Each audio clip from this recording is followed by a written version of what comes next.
Hi, I'm Grishan Roof. I'm Deepak Chopra. I downsize and organize kits for the industry's top makeup artists and hairstylists.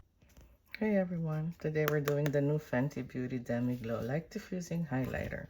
These are actually baked, kind of like hourglass, rare. It doesn't have a metal pan underneath.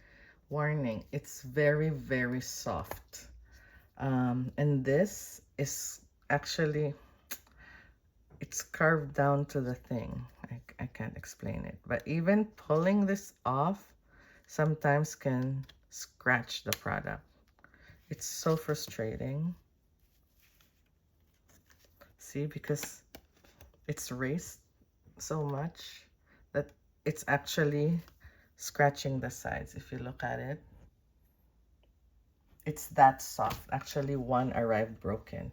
So because it doesn't have metal plate, you can't do induction. You have to apply direct heat. So it could be flat iron, hair straightening iron. It could be your Z-Potter. Just put the metal plate, but always put paper towel between the hot surface and your stuff, so nothing melts on here. Because even the sticker, sometimes if it's plastic, it could melt in there and it could create a stain. It's not cute. Also, you don't want to smell burning things, okay?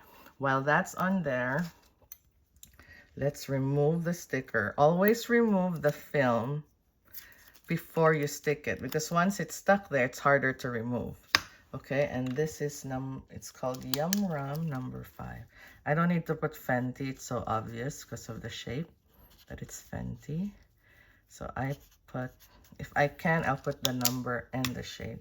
But if I have to choose, I'll always just, if the surface is small, I'll just use a number. Okay, so now let's check on her and see if she's ready. So just grab it, find a gap. I feel like that's the biggest gap that I can insert this into. Go straight down and then try to nudge it. Just try. And then I'm in. And then flip. Light movements because she's very soft. I've never seen a baked product this soft. It feels softer than those slurry formulas, the baked gelée. It's that delicate. So always be careful, especially if it's not yours. But it's pretty easy. So now, because it's not on metal, in order for you to put it in a magnetic palette, you need to put a metal sticker. Okay? Bye everyone.